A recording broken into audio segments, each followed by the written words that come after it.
Hey, so day 6, um, camp 5, I think we make it. It's now about 9 o'clock, and the weatherman lied. I mean, it's actually starting to light up a little bit, but I just checked the weather thing, and it said it's actually supposed to rain till noon now, which I was kind of going to stretch out a little bit more here for a minute, because I'm not far away from destination. But then I started thinking as I was doing that, like, if I'm in a flood area, it's been raining off and on all night, and been raining this morning. It hasn't been heavy rain, but a deceiving amount of rain. So let's go check the pathway here. I'm not going to get flooded in. It's already beastly enough. This trail just keeps going. I don't really know. I'm assuming it's for loggers. A little comical nod to my man, Les Stroud. I actually met him in a children's book signing that was around the corner from my house, so I couldn't help but go. And I'm glad I did, because the little extra thing he did about his kind of life story was really good. Hold humbly hands. Valley. I thought it was scary coming in. I didn't really know. I mean, it looked like it didn't get much worse. But this, I'm looking for a campground. Doesn't say, "Hey, come on in." Oh, anyways, and then I came across this. It started to open up, and I'm like, okay, this ain't horrible. Poplars, I believe, and birch. So I didn't have eye pokers. But the ground still. Look at this. And start to lose some of the logging craziness. Then you get these. I think these are actually stumps of bigger trees I'm standing on now. So here, I'm going to try to illustrate like the hump of things, and it's not quite fully right for my body length, and it kind of goes like that way too, which is kind of harder to illustrate with this thing. So this was the best island I could find.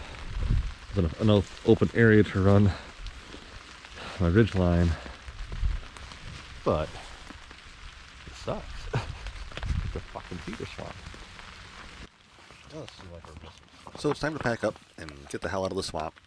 Even though I have to admit, even though this was not the most ideal place to camp, it's the most memorable. I mean, I always think that when things go too perfectly, it's just not that much fun. So having a little bit of mischief in life makes it interesting.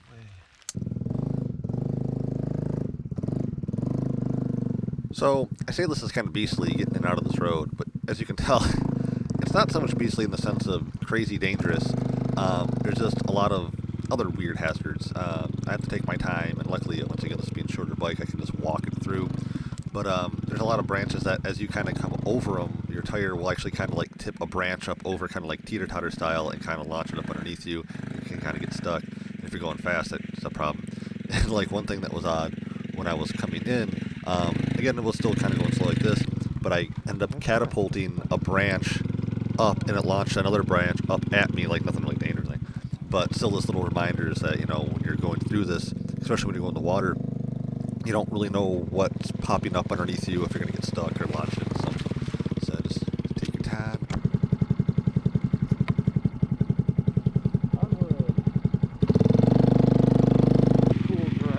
So now that I'm on a road, I'm going to keep taking this road till I get to an actual real road, and then take that road to town and get some fuel, something to eat, and probably a hot beverage, and do some maintenance here on the little Cub, and get ready for the final push to our last destination. Well, I guess really kind of our last destination would be home, so I guess kind of like our primary destination of Carp Lake.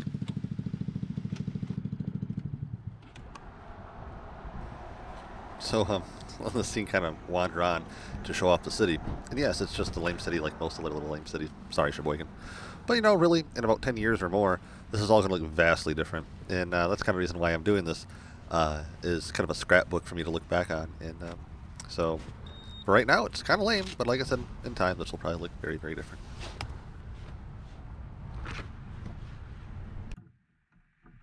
What I'm doing here is resetting the tension on the chain. It's fairly simple to do on the Super Cub. There's just two small nuts on either side that you have to loosen up because they kind of lock into each other. And then, of course, you have to loosen up the axle bolt and slide everything back until it's just taut enough The only trick is here is a little different than at home. I'd usually set like a weight on the rear brake so it locks the drum nice and straight.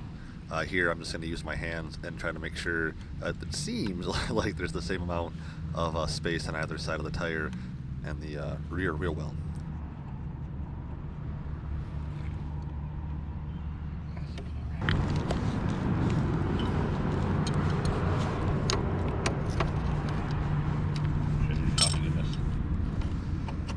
Usually not in a sugary caffeinated drinks, like cappuccinos and all that. I kind of like them on the road.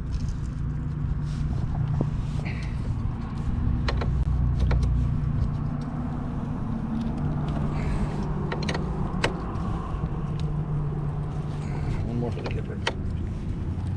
Yum.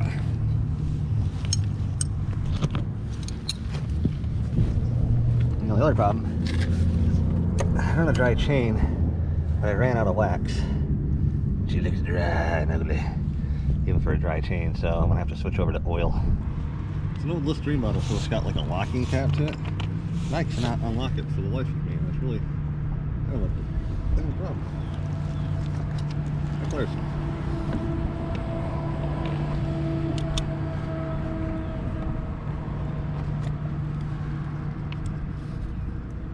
There we go. The whole thing.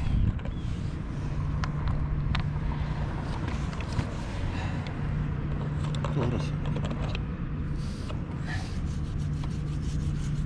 Old school.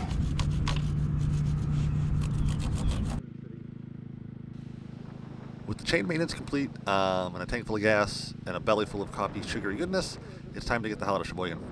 And cutting out of Cheboygan through the residential areas, it reminds me a lot like Bay City, which is not far from where I live. And sorry Bay City and sorry Cheboygan, but I really don't care. I want to get to Carp Lake, and I want to do it via dirt roads. And I am kind of tight-ish on time, so I want to try to keep on more road-type roads, dirt roads though, and avoid single track. It's hard to navigate the single track, and they're more designed to be recreational, so they don't really always go in the most direct route. So even though I'm trying to stick to like road-type roads, this to me is a road-type road, even though it's under surveillance by some of the local people who live here. And I don't know if you noticed that I could have went to the left there, and there's a few other houses, but this road seemed still like a road, but just less traveled.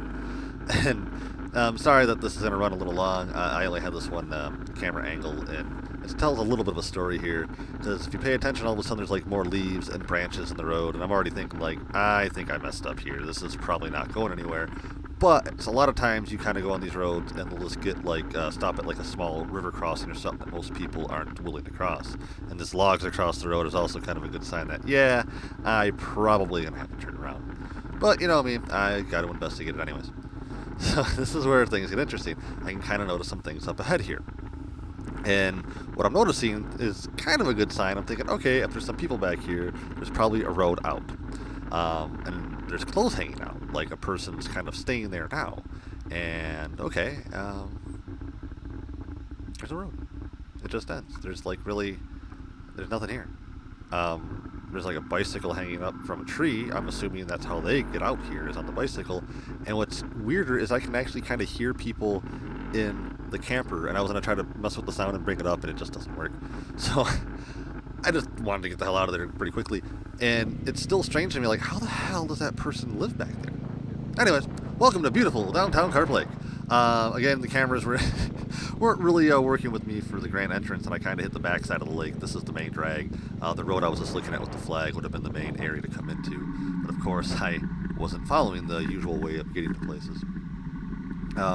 This is where I'll be staying, but I'm a day early, so obviously my reservation isn't quite ready yet. So we're going to have to figure out where I'm going to stay for the night quite yet. But this is the only place I know in town, and it's a good place for a rendezvous for Marie.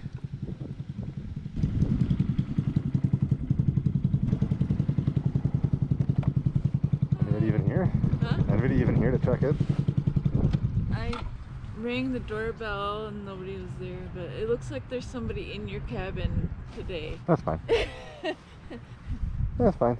It was a long shot. It would have been nice to get ungridified. I don't know how much the other cabins cost, but it's the cheapest one. Yeah. Yeah. I was I went and I was just taking pictures of like what your view is and stuff, and I saw that the back porch, screen porch thing was open, so I was just gonna go in there just to get out of the wind. And then I saw somebody laying on the bed scrolling. I'm like, oh, okay, Never I guess there's mind. somebody in here today. Never mind. Oh, my It's dad all likes to eat. dirty. Yeah. Horribly dirty. I mean, it's dirty, I'm dirty. It's all grit. I'm horribly gritty. Try to smile through my helmet. But just around the corner, Oh, God damn it. you could, I can move and you can get out and get photos.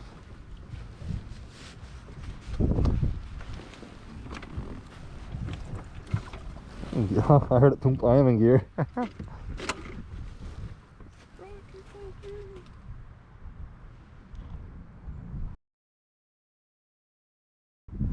He's mostly gritty on the back of his head for some odd reason. I don't know. He's spraying it more that way. Against this and curled Hi. Hi. And I can't take my helmet off. I don't know if you want to get photos first. So after a few more photos, Maria and I went down to the local diner, and after looking at the weather, we seen that a pretty nasty storm was on the way. So I was able to talk Maria into paying for a room for the night.